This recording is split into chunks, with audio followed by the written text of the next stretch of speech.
characteristics that are actually the least valuable characteristics that a human being can have. I mean, why race? Why skin color and not eye color or hair color? Why not height? It's incredibly arbitrary and stupid.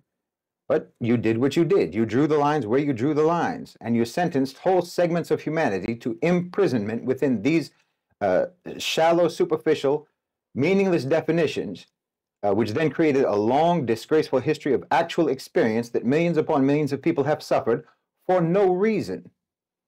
So everyone who grew up in America eventually has to pursue self-rehabilitation, deprogramming, repair, debugging, detoxification, just to try to undo all the damage that being American has done to them, just so they can try to be normal.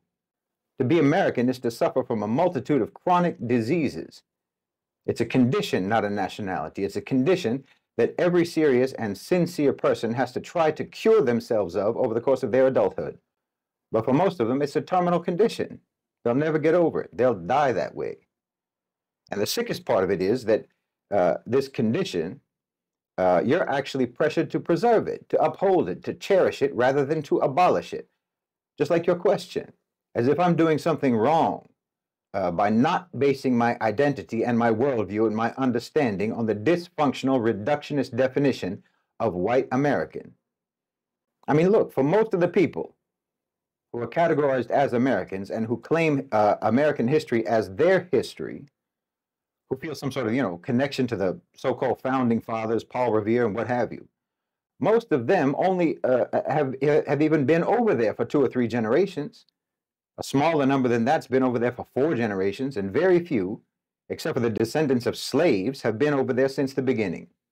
The overwhelming majority of so-called Americans throughout most of American history, their families were somewhere else. It's the same with mine. The Irish side of my family came over during the potato famine, and the German side came over more recently than that. Yet for some reason, we're all supposed to believe that we are all somehow connected to the history and the cultural heritage of that country, connected to people that we're not connected to in any way whatsoever, as if they are our ancestors. They even call them our forefathers. What do I have to do with George Washington? America isn't a tribe. America is nothing but a blood-soaked piece of land that a ragtag horde of Europeans fled to escape Europe. And then it became a land that people fled to escape American foreign policy that pillaged their own countries. And the people that have undeniably been so-called American longer than 99% of so-called Americans, the descendants of African slaves, are still treated like outsiders in a country that they've been in longer than most people. They've been there at least as long as the most pedigreed aristocratic so-called Mayflower families. I mean, just on seniority alone, they're supposed to be among the highest status citizens of that country.